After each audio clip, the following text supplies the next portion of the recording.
महाराष्ट्राच्या राजकारणात आज एक अत्यंत धगधगणारा, काळाकुट्ट आणि तितकाच थरारक अध्याय पुन्हा एकदा उघडला गेला आहे।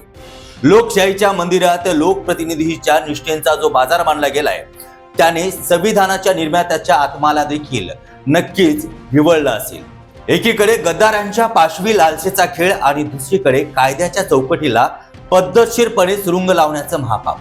पण हा संपूर्ण राजकीय धुमाकुळात एक सत्य लख्ख प्रकाशासारखं चमकते, ते म्हणजे कितीही तानाशाही चालली आणि कितीही खुर्च्या बळकावल्या तरी देखील मूळ विचार आणि निष्ठा कधीही खऱ्या अर्थानं विकत घेता येत नाही।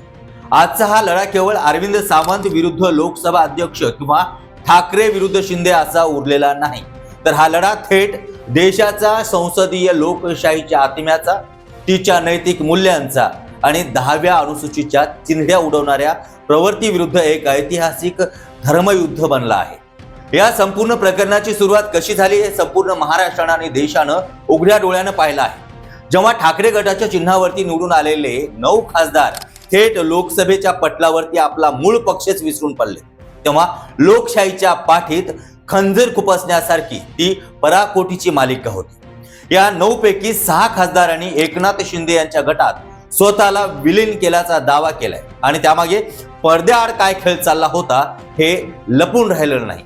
या 6 खासदारांनी लोकसभा अध्यक्ष ओम बिर्ला आणि देशाच्या पंतप्रधानांची थेट भेट घेऊन आधीच वातावरण पूर्णपणे सेट करून ठेवलं होतं। जणू काही दिल्लीच्या दरबारात संविधानाची पायमल्ली करण्याची ही पूर्वतयारीच होती। 18 जुलै 2026 रोजी लोकसभा सचिवालयाच्या संयुक्त सचिवाने एक परिपत्रक जारी केलं आणि अवघ्या एका सहीने लोकशाहीची गळचेपी केली आहे। या निर्णयामुळे लोकसभेत उद्धव ठाकरे गटाचे संख्याबळ 9 वरून थेट 3 वरती आलं आणि शिंदे गटाचं संख्याबळ 7 वरून थेट 13 वरती जाऊन पोहोचलं। पण या घसरलेल्या आकड्यांमागे विधी आणि नियमांची जी हत्या झाली आहे ती लोकशाहीच्या पाठीत घातलेला एक मोठा घाव आहे। पक्षांतर बंदी कायद्याचा मूळ उद्देशच काय होता?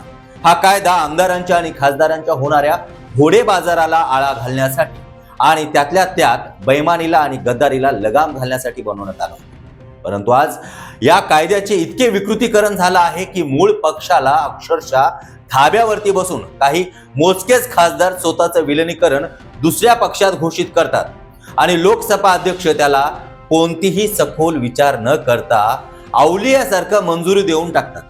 पक्षांतर बंदी कायद्यांच्या परिच्छेद 4चा आधार घेता हा संपूर्ण बनाव रचण्यात आला आहे।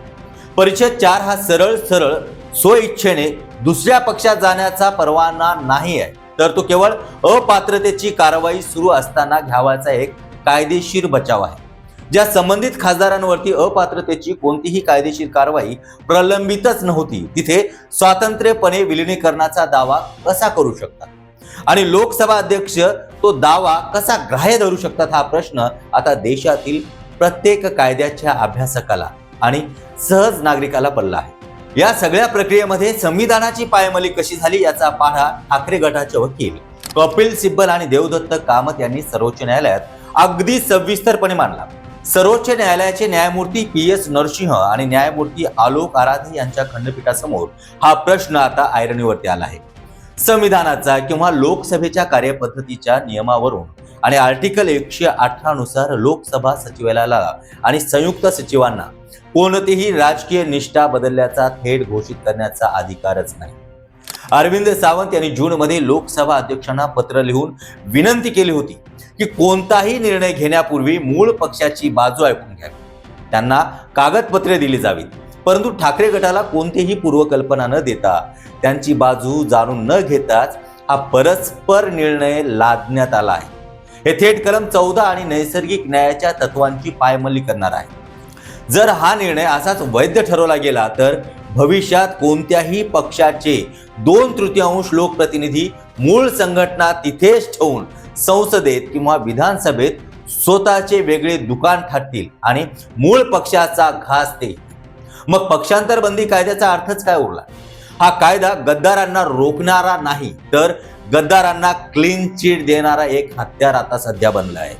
या संपूर्ण प्रवासामध्ये एक गोष्ट अत्यंत ठळकपणे समोर येते, ती म्हणजे आमदार आणि खासदार हे 5 वर्षासाठी येतात आणि निघून जातात, पण मूळ राजकीय पक्ष हा कधीही संपत नाही। पक्ष ही एक फॅक्टरी आहे जिथून हे नेते घडतात आणि जिथून विचार रुजतो आणि ज्या पक्षाच्या जीवावरती लोकप्रतिनिधी निवडून येतात। जर एखादा लोकप्रतिनिधी स्वतःच्या बहुमताच्या जोरावरती थेट पक्षाला आव्हान देऊ लागला तर लोकशाहीची नीतिमत्ता, तिची पारदर्शकता आणि तिचे पावित्र्य रसातळाला जाईल। आज जरी लोकसभा सचिवालयाच्या निर्णयाला तात्पुरती स्थगिती मिळाली नसली तरी संसदेच्या पटलावरती शिंदे गटाचे 13 खासदार अधिकृतपणे मानले जात आहेत। तरी देखील हा खेळ फार काळ टिकणार नाही, कारण ठाकरे गटाच्या बाजूने सर्वोच्च न्यायालयामध्ये त्या ताकदीनं आणि अभ्यासू पद्धतीने युक्तिवाद सुरू आहे। त्यावरून हे स्पष्ट होते की कायदा आणि संविधान हे नेहमी तात्पुरत्या फायद्यांपेक्षा अंतिम सत्याच्या बाजूने मात्र नक्कीच उभा राहतो। आता मूळ प्रश्न हा उरला आहे की ठाकरे आपले खासदार आणि पक्ष कसा परत मिळू शकतात। तर याचं उत्तर सर्वोच्च न्यायालयाच्या दारात आणि जनतेच्या दरबारात दडलं आहे। ज्या पद्धतीने कपिल सिब्बल यांनी कायदेशीर मुद्द्यांवरती बोट ठेवून हा संपूर्ण विलिनीकरणाच्या प्रक्रियेतील त्रुटी आणि बेकायदेशीरपणा न्यायालयासमोर उघड केलाय, तो युक्तिवाद केवळ एका पक्षाची बाजू मांडत नाही, तर तो संपूर्ण संविधानाचा बचाव करत आहे। सर्वोच्च न्यायालयाने जर या प्रकरणात कठोर भूमिका घेत लोकसभा सचिवालयाचे हे बेकायदेशीर परिपत्रक रद्ददाखल ठरवले तर या 6 खासदारांना अपात्रतेच्या फेऱ्यात अडकावे लागेल आणि त्यांना पुन्हा एकदा कायदेशीररित्या किंवा पोटनिवडणुकीच्या माध्यमातून पक्षाच्या दरबारामध्ये नाक घासावे लागेल। जर कोर्टाने या गद्दारीला चपराक लगावली आणि विलिनीकरण बेकायदेशीर ठरवलं तर हे सर्व खासदार मेटाकुटीला येऊन नाईलाजाने का होईना पण पुन्हा ठाकरे यांच्याकडे परत येण्याशिवाय दुसरा त्यांच्याकडे कुठलाही पर्याय उरला नाही। फक्त कायदेशीर लढा नव्हे तर या सगळ्या संघर्षात उद्धव ठाकरे यांच्या पाठीशी असलेली जनमानसाची सहानुभूती ही त्यांचं सर्वात मोठी ताकद आहे। जेव्हा जेव्हा सत्तेच्या जोरावरती लोकशाहीचा गळा घोटण्याचा प्रयत्न केला जातो तेव्हा तेव्हा जनता बॅलेट बॉक्सच्या माध्यमातून अशा गद्दारांना त्यांची योग्य जागा दाखवून देते। आज सर्वोच्च न्यायालयात सुरू असलेल्या या खटला केवळ काही जागांचा किंवा खुर्चीचा लढा नाही, तर तो महाराष्ट्राच्या स्वाभिमानाचा आणि लोकशाहीच्या अस्तित्वाचा लढा आहे। तोपर्यंत पाशवी बहुमतांच्या जोरावरती पक्षाची प्रतारणा करणाऱ्यांना अभय मिळू शकत नाही।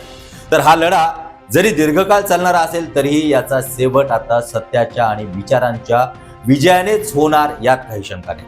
ज्या दिवशी सर्वोच्च न्यायालयाचा हातोडा या बेकायदेशीर विलिनीकरणावरती पडेल त्याच दिवशी या 6 खासदारांना त्यांची खरी अवकात समजेल आणि ते पुन्हा एकदा त्यांच्या वाटेनं मागे फिरायला लागतील जिथून त्यांनी गद्दारीची सुरुवात केली होती।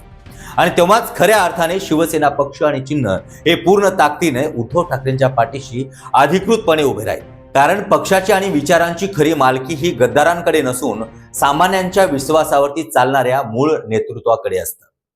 तुम्हाला हा व्हिडिओ कसा वाटला, ही माहिती कशी वाटली, नक्कीच आम्हाला कमेंट बॉक्समध्ये कळवा आणि विशेष म्हणजे तुम्हाला काय वाटतं ह्या सगळ्या गोष्टीबद्दल तुमचंही मन मोकळं करा आणि तुमचे मत आम्हाला नक्कीच कळवा। पुन्हा भेटूया पुढील कार्यक्रमात, तोपर्यंत नमस्कार।